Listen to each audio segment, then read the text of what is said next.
नागरिक। हाँ, मैं उस भारत का नागरिक हूँ जहाँ आज भी 5000 साल पुरानी सभ्यता का पालन होता है। मैं उस भारत का नागरिक हूँ जहाँ 50 मील पर लोगों का पहनावा और मजहब बदल जाता है।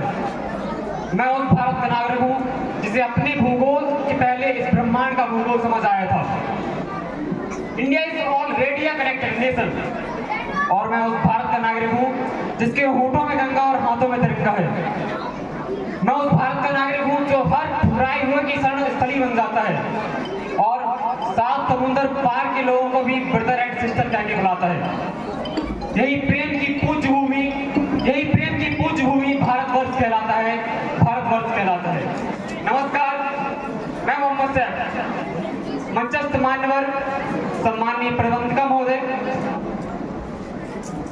सम्माननीय प्रधान सर एवं समस्त गुरुजन, बाहर से आए हुए व्यक्तिगण और उपस्थित युवा शक्ति को आज के इस दिवस की बहुत बहुत बधाइयां देता हूं।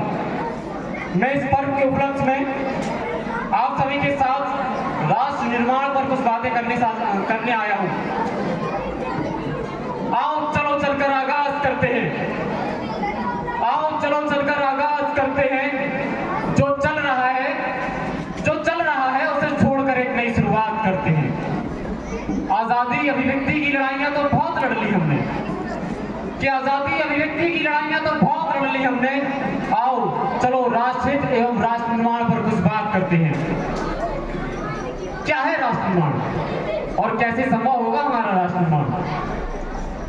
राष्ट्र निर्माण तब तक संभव नहीं जब तक हमारे समाज में कुछ बीमारियों का अंत नहीं होगा। कहा जाता है हम दुनिया के सबसे बड़े लोकतंत्र हैं, जहां हिंदू, मुसलमान, सिख, ईसाई सब पैदा होते हैं, परंतु अफसोस बस अब इंसान पैदा नहीं होते। और मेरे विचारों में ना हिंदू की जरूरत है ना मुसलमान की, ना हिंदू की जरूरत है ना मुसलमान की।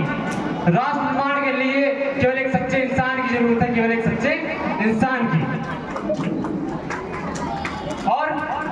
और बात की जाए शैक्षिक वर्ग की, तो जहां एक और हमारे पास IIT, IIM और NIT जैसे शिक्षण संस्थान है, वहीं दूसरी ओर इस देश के गरीबों को बेरोजगारी की जमात में खड़े करने के लिए उनके हाथों में सर्व शिक्षा अभियान का झुंझुना पकड़ा दिया जाता है। ऐसी कई गजब की बीमारियां जो हमारे समाज में मुझे नजर आती है, जिनकी मूल जड़ है हमारा अंधविश्वास। और मेरे विचारों में जब तक इस देश का युवा अपनी सफलता के लिए मंदिर मस्जिद में जा जाकर रिश्वत लगाता रहेगा और यही शैक्षिक वर्ग ही बिल्ली के रास्ता मात्र काट जाने पर खड़ा होता रहेगा और हमारा देश का युवा ही अपनी जाति